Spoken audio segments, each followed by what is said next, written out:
Parce que le sang qui coule dans nos veines est celui d'aventuriers qui n'ont pas froid aux yeux. Que le temps soit doux ou rigoureux. Parsemé de défis parfois exigeants, mais toujours transformateurs. Because above all, there is the will to exist. De défricher ses rêves selon ses propres règles. Avec des gens aux bras grands ouverts comme la forêt qui nous accueille. Et un souffle qui nous grandit. Un trésor à découvrir au cœur du sauvage. Parce que le Témiscamingue, c'est oser se reconnecter à l'essentiel. C'est goûter à l'air vif du boréal. Sentir la sève et le vent dans nos poumons. Le Témiscamingue, là où on vit vraiment.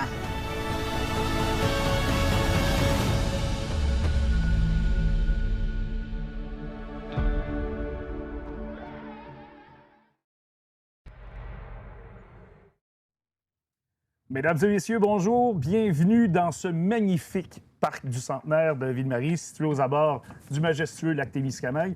Je me trouve en compagnie de Chloé Beaulé-Poitras, coordonnatrice de cette première édition du championnat mondial junior de course d'aventure.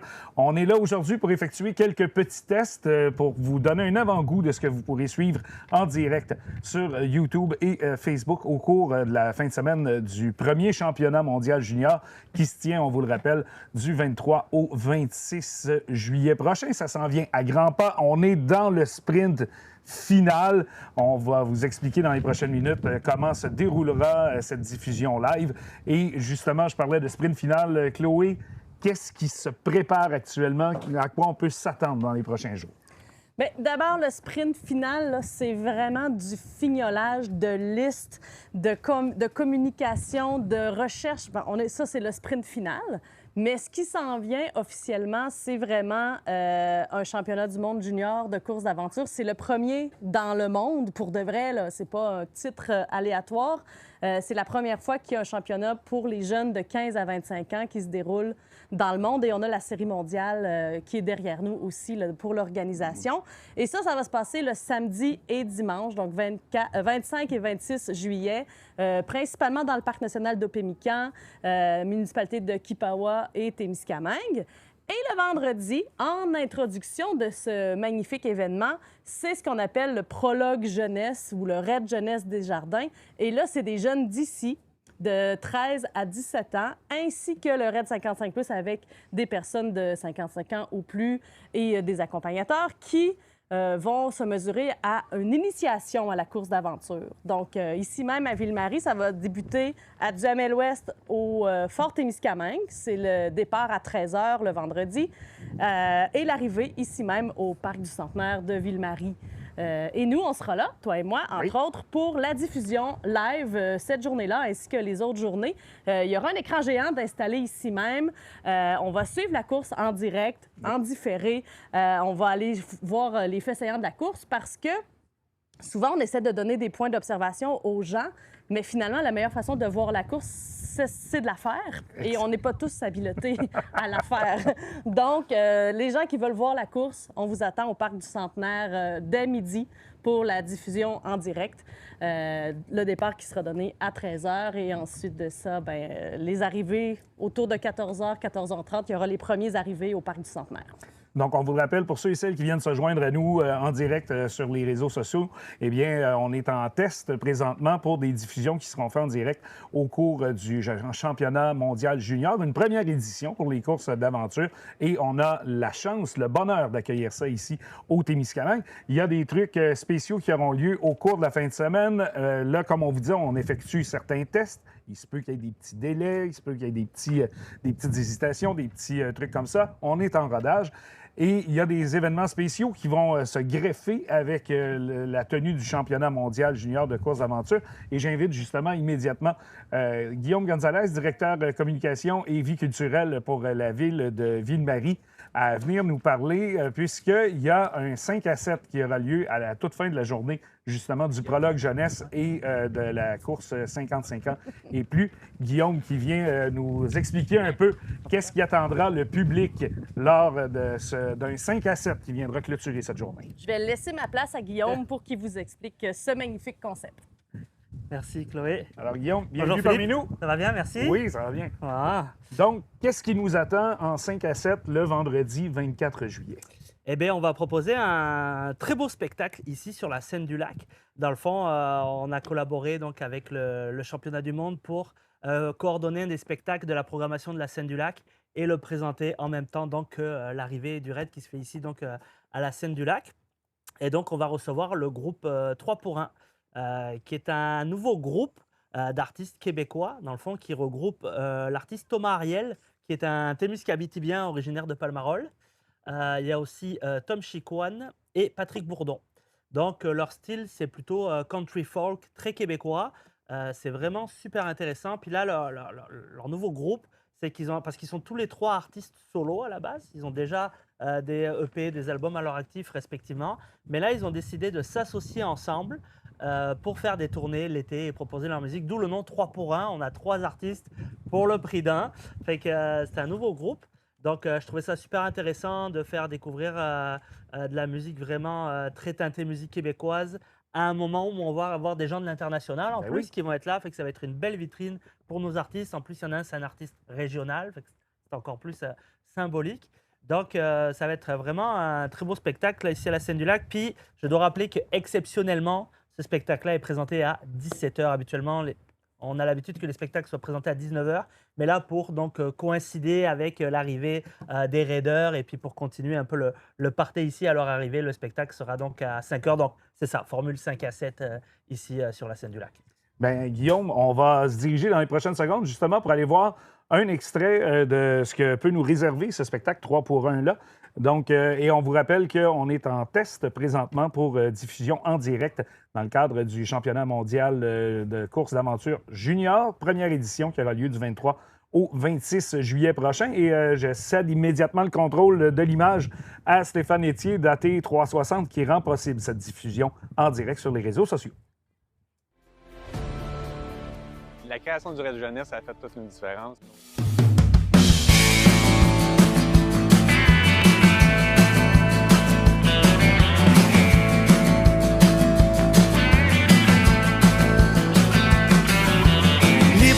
Tête et pris dans mon corps.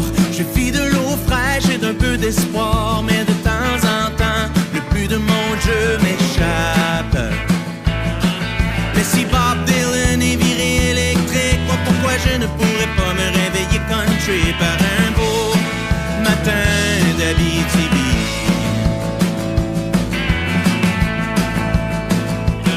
Pendant que l'Amérique est au garde à vous, ici la politique de l'extrême centre rencontre encore son Waterloo. Et puis les bouteilles de coke et les poupées Barbie, on s'entend-tu qu'en vérité on l'échappe en esti? On est tous la cigale d'une fourmi. Même si je fais de mon mieux et que j'apprends la langue des aveux, je chante à l'église, je bois de la Molson, je vis dans l'abondance, je pleure à l'automne, mais je suis heureux d'être content à mes heures.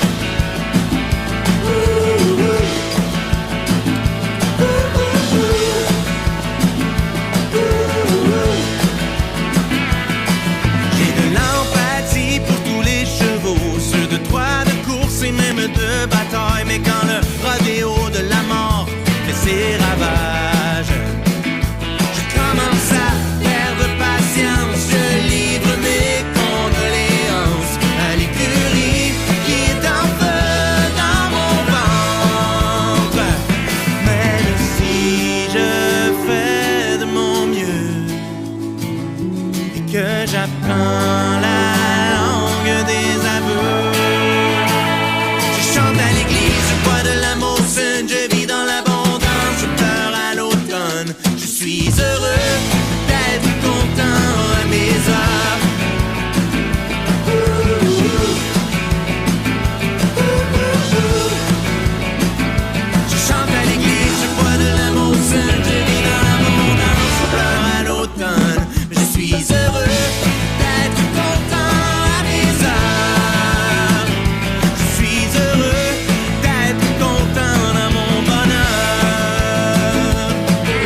Alors, Philippe Doherty, animateur du Raid Témiscamingue, toujours en direct du bord du lac Témiscamingue, au Parc du Centenaire de Ville-Marie.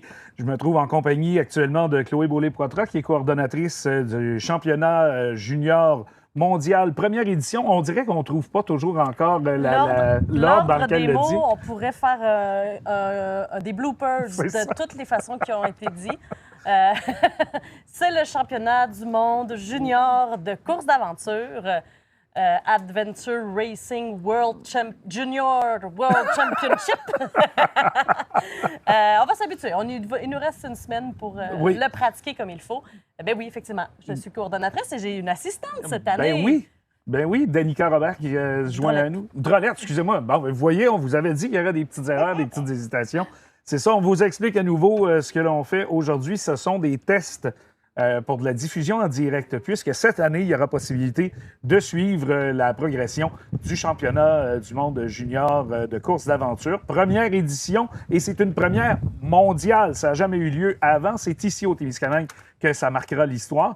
Donc, on commencera le vendredi avec le prologue jeunesse, comme on l'a chaque année, et la course aussi, 55 ans et plus.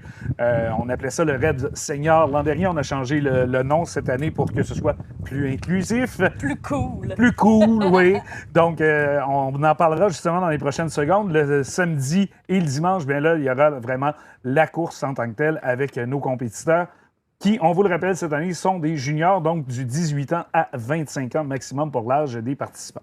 On va parler immédiatement du Raid jeunesse, donc justement en compagnie de Chloé et Danica. Qu'est-ce que l'on retient par rapport aux autres années? Qu'est-ce qu'il y aura de différent cette année? Bien, en fait, ça ne sera pas différent dans la course, dans le contenu de la course. C'est toujours vélo, course et une petite section de canot et une section toujours de cordes. Moi, je vous laisse faire des présumés. On est à Ville-Marie, où sera la section corde. Si vous êtes des fins renards, vous allez peut-être savoir où il y a possibilité de faire d'accordes. La seule différence, en fait, c'est que les jeunes de 13 à 17 ans, nos jeunes du Témiscamingue principalement, mais c'est quand même ouvert aux jeunes aussi de toutes les régions. On a une équipe de New Lescard qui en seront à leur deuxième édition du Raid jeunesse. Et qui avait fait bonne figure l'an dernier, justement. Qui était arrivé première position, effectivement, l'an dernier. Donc, la différence, c'est qu'eux, ils vont être jumelés avec des champions juniors. Donc, la différence d'âge, on parle de 15 à 25 ans et 13 à 17 ans. Donc, il y a des jeunes de la même âge qui vont être à la fois des raideurs jeunesse et des raideurs juniors.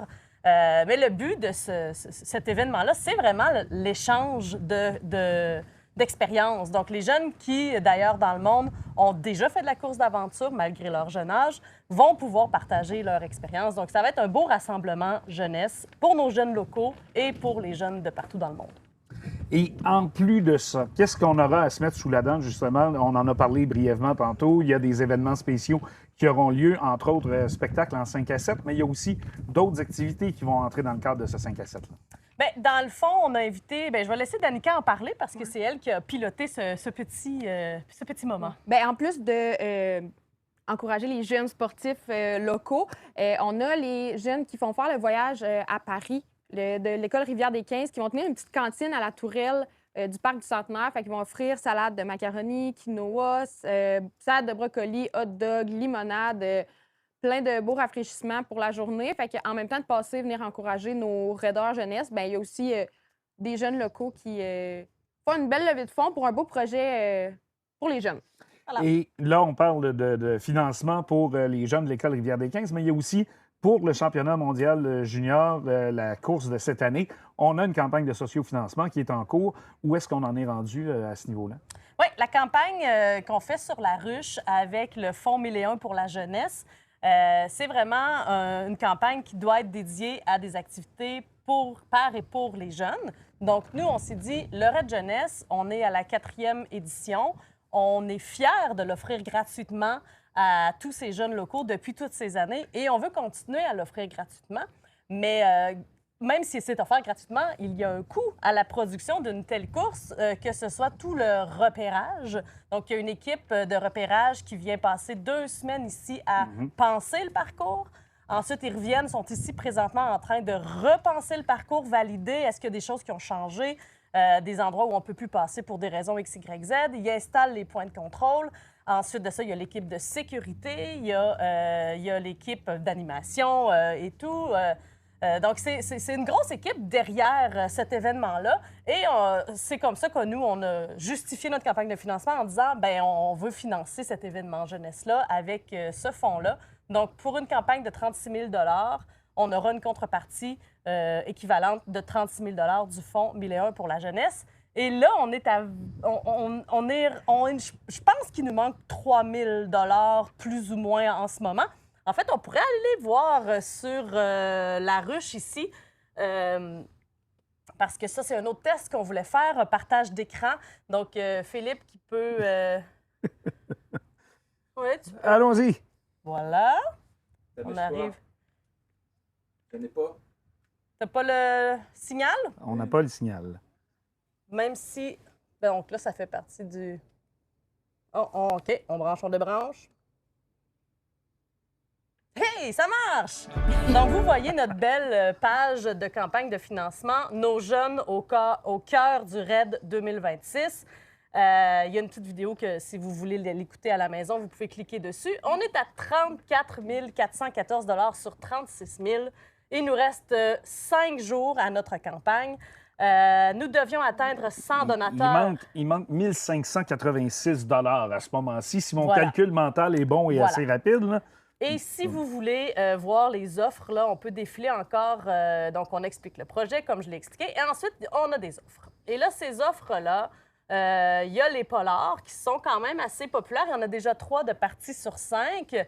Il y a les choux qui sont faits par les polars, les choux, les chandails upcyclés et compagnie. C'est fait par une entreprise de Rwanda qui s'appelle Utopic Outsider.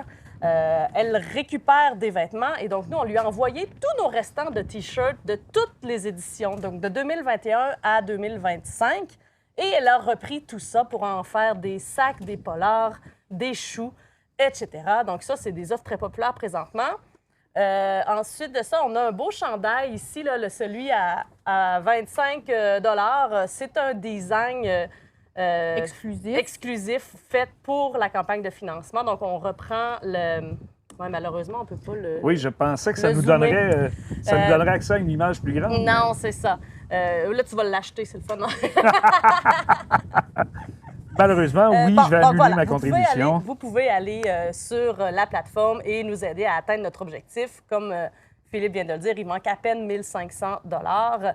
Et tout ça, c'est pour financer le RAID Jeunesse. Et j'aurais envie justement qu'on ait écouté un extrait de notre film de l'an dernier parce que ça explique bien l'engouement et l'impact que le RAID Jeunesse a sur nos jeunes d'ici là, depuis les 4 dernières années.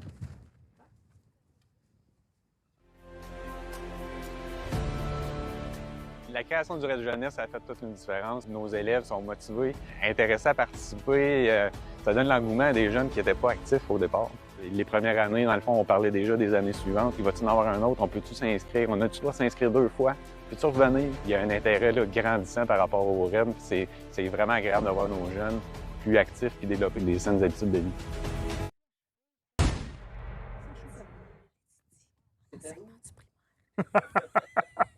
On est de retour parce qu'on était à remarquer certains petits ajustements qu'il fallait faire au site.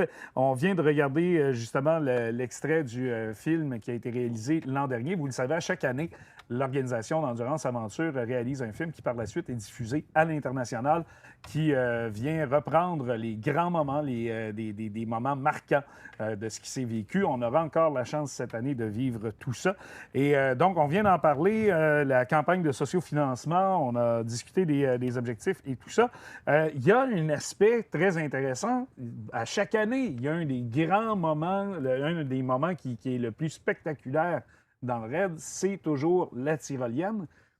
On offre la possibilité cette année à la population du Témiscamingue, aux gens d'un peu partout, de pouvoir s'inscrire et d'en profiter. Ça aura lieu cette fin de semaine. Comment ça va jusqu'à maintenant au niveau des inscriptions? Ça avance tranquillement, pas vite. C'est vraiment une expérience vraiment unique là, qu'on offre au Témiscamingue. Il n'y en a pas d'autres. Là, fait que... Mais là, on est au-delà de 30 inscriptions sur une possibilité de 50, plus ou moins. En fait, on pourrait étirer. Tu sais, si la demande grossit, si des gens se pointeraient à la dernière minute au parc d'Opémican, parce que ça va être la tyrolienne officielle du championnat du monde de la finale du samedi au parc Opémican, que les gens vont pouvoir essayer en primeur ce samedi 18 juillet.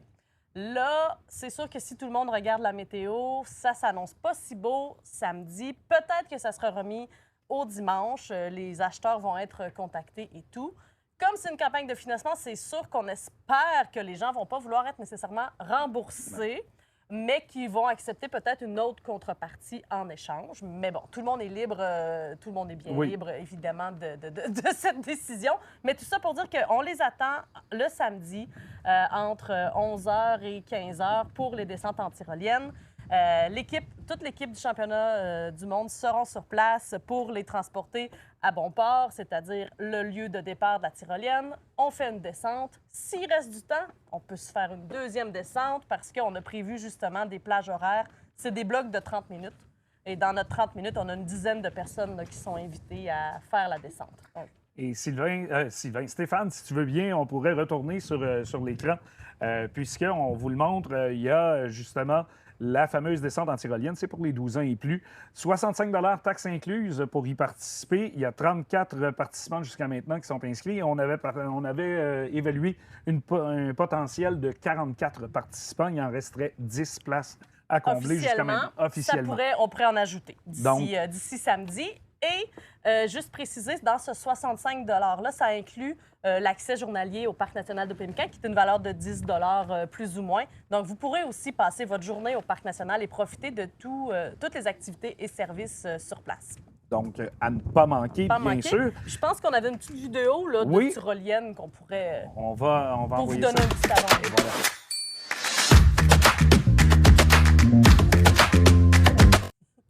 Donc, vous voyez des moments hauts en couleur, des trucs qui peuvent vraiment valoir la peine. Pour ceux qui ont le cœur bien accroché, qui n'ont pas peur de se mouiller. Et oui, effectivement, il ne faut pas avoir peur de se mouiller parce que ce n'est pas un atterrissage, c'est un amérissage avec la tyrolienne, bien sûr. Donc, en plus de tout ça, Chloé, qu'est-ce qu'on a d'autre à prévenir notre public, à avertir nos gens du Témiscamingue et de partout qui nous regardent actuellement là, avec ce test qu'on est en train d'effectuer? Bien, c'est sûr qu'on espère que les gens vont être au rendez-vous aux lignes d'arrivée parce que ce que vous voyez présentement dans vos petits écrans, nous, on va le projeter sur écran géant à la Scène du Lac le vendredi, au Parc Opémican le samedi et au Parc Philippe-Barrette à Témiscamingue le dimanche. C'est toujours de midi jusqu'à la dernière arrivée ou presque, là, ça dépend. On le sait que le samedi, ça s'étire... toujours un peu tard, là. Mais dans tous les cas, vous allez être invités à venir assister aux faits saillants sur l'écran. Il n'y aura pas juste nous en train de parler. Il va y avoir aussi des extraits de la course en temps réel ou en différé à peine de quelques minutes. Donc, tous nos caméramans qui seront sur le terrain pour capter des moments et nous les rapporter sur l'écran par la magie des ondes. C'est sûr qu'on demande la collaboration des gens aussi parce qu'il y aura des cyclistes sur les routes qui vont longer les routes. Il y en aura dans des chemins de chalets ou de camps de chasse à certains moments. Donc, soyez vigilants, soyez respectueux, bien sûr. Et finalement, je pense que ce que tu voulais que je te dise, c'est qu'on cherche encore quelques bénévoles. Ben oui. À chaque année, on doit compter sur une armée de bénévoles pour la bonne tenue de l'événement. Donc, où est-ce qu'on en est rendu actuellement dans la recherche de bénévoles? Bien, en fait, encore là, on peut pratiquer notre partage d'écran parce qu'on a mis le lien sur... On va... Un petit défi technique, et voilà. On verra si, tant qu'à être dans nos essais techniques, si c'est l'ordinateur le problème ou le fil, puis on changera ou un des deux. Oui. Donc, si vous défilez vers le bas, là, vous voyez que c'est déjà complet pour le vendredi pour les premiers postes. Les postes à pourvoir sont... on va vraiment vous les donner comme ça, si vous voulez. Après ça, aller sur le... Alors, on a besoin de gens pour la sécurité routière à Ville-Marie, le poste V21. Il manque un bénévole. Tout à fait. C'est de 2h10 à 4h25. Même chose pour le... Donc, vous voyez, il nous manque un bénévole à chaque point pour 4 points le vendredi. Alors que le samedi, il nous manque toujours quelqu'un très tôt le matin. Si vous êtes un lève-tôt, vous voulez venir nous rejoindre à la baie d'Orval à 7h pour la gestion du stationnement, vous êtes les bienvenus. Vous allez, en fait, je vous dirais, le plus simple, c'est d'aller soit sur notre site web, redtémiscamingue.ca, et il y a le lien « Je veux être bénévole », on clique dessus, ou par la page Facebook, il y a une publication pour devenir bénévole, vous la retrouvez, vous cliquez dessus et vous accédez à ce formulaire qu'on voit là, défiler à l'écran. Donc voilà, mais on obtient une bonne réponse. Je remarque qu'il n'y a pas tant de postes qui sont encore à pourvoir. C'est encore très, très gérable. Puis après, avec ce qui va manquer, on va trouver des solutions pour combler tous ces postes. Mais c'est une belle façon de vivre l'événement de l'intérieur. Oui, tout à fait. Il y a des gens, pour ne pas les nommer, Manon Gauthier et son conjoint Pascal étaient bénévoles la première année et ça leur a donné envie de devenir participants. Donc, ils ont fait le Raid Témiscamingue 2 années d'affilée. Ça a commencé par un coup de cœur en tant que bénévole. Oui, puis bon, on peut le dire, avec l'historique maintenant, on en sera à une 5e année d'avoir un événement comme celui-là ici au Témiscamingue. Il y a des gens qui ont passé partout jusqu'à maintenant, qui ont fait tant bénévoles, qui ont fait les équipes techniques, les équipes d'accompagnement, parce que chacune des équipes qui participent à la compétition ont besoin d'une équipe qui les accompagne. Et il y en a que ça les a menés jusqu'à, justement, comme Manon et Pascal, qui sont devenus des participants au RAID. Donc, vraiment, ça peut être très inspirant. Et il y a même aussi Patricia Desgagnés qu'on retrouvera avec l'équipe d'Endurance Aventure cette année, qui, pendant 2 ans, a vécu de l'intérieur, a vécu directement sur le parcours, le RAID en tant que tel. Et d'ailleurs, ça m'amène à parler qu'il y a une petite différence avec le championnat du monde junior, justement, c'est qu'ils n'ont pas d'assistant terrain. C'est la coop de l'arrière-pays qui est notre maître d'œuvre dans les transitions, qui va transporter les 40 canots et les 80 vélos pendant tout le week-end à des points différents. Donc, je tiens à les saluer parce que c'est un énorme projet. Ils seront une armée vraiment d'employés et de bénévoles de la coop de l'arrière-pays. Donc, ça se peut que vous voyez passer une remorque avec beaucoup de canots qui fait quelques allers-retours. Donc, ce sera un beau défi encore une fois cette année. Oui. Et on va continuer maintenant. On vous le rappelle, on est en direct aujourd'hui pour faire certains tests. Donc, le RAID qui sera diffusé en direct sur YouTube, sur Facebook cette année, le championnat mondial, championnat du monde junior de course d'aventure. Donc, on l'a bien inscrit en haut de la page Facebook. D'ailleurs, Stéphane, si tu veux bien, on va aller vers la page Facebook pour pouvoir montrer aux gens ce qui se passe de ce côté-là. On vous invite justement à fréquenter régulièrement la page du RAID d'ici la compétition et aussi pendant la compétition. Il y aura des mises à jour régulières de ce qui se passe. Même chose pour ce qui est de la diffusion sur YouTube. Donc, encore une fois, ce sera très important de nous suivre sur les réseaux sociaux au cours de la fin de semaine. On vous le répète, on sera en direct tout au long de la fin de semaine grâce à l'équipe d'AT 360 avec Stéphane Etier, que ce soit lors du prologue jeunesse et de la course 55 ans et plus le vendredi ou pendant le championnat du monde junior de course d'aventure samedi et dimanche, les 25 et 26 juillet 2026. On terminera le championnat le dimanche soir. Encore une fois, il y aura un petit banquet qui nous attendra. On rencontrera tout le monde à ce moment-là. Qu'est-ce qu'on peut dire à ce moment-ci de qu'est-ce qui nous attend pour la toute fin du RAID? Cette année, ça se passe du côté de la salle de Tory. C'est un cocktail de clôture et encore là, tantôt, on a parlé avec Guillaume de la ville de Ville-Marie. Bien, la ville de Témiscamingue, c'est aussi un autre partenaire de choix. Ils étaient là l'an dernier. On a fait le départ, on a fait le RAID jeunesse au complet à Témiscamingue. Cette année, c'est l'arrivée au parc Philippe-Barrette et c'est vraiment une équipe fantastique qui ont déployé beaucoup d'efforts pour justement aménager la salle. Ce sera Belle Gueule Traiteur qui servira les petites bouchées. Et c'est toujours le moment où on fait un récapitulatif de l'événement. On souligne les meilleurs moments. Et donc, il y aura toujours le fameux récapitulatif RAID Jeunesse, RAID Championnat international. Et une petite nouveauté cette année, il y aura une petite capsule sur les bénévoles, donc un peu l'envers du décor, notamment. Bien, Chloé, Danica, un grand merci. C'est ce qui met fin à ce test pour aujourd'hui. Donc, un petit test technique qui nous permettait de vérifier si tout était pour pouvoir fonctionner lors du RAID, du championnat du monde junior de course d'aventure. On vous rappelle, l'invitation est lancée du 23 au 26 juillet. Première édition à travers le monde, ça se tiendra chez nous au Témiscamingue.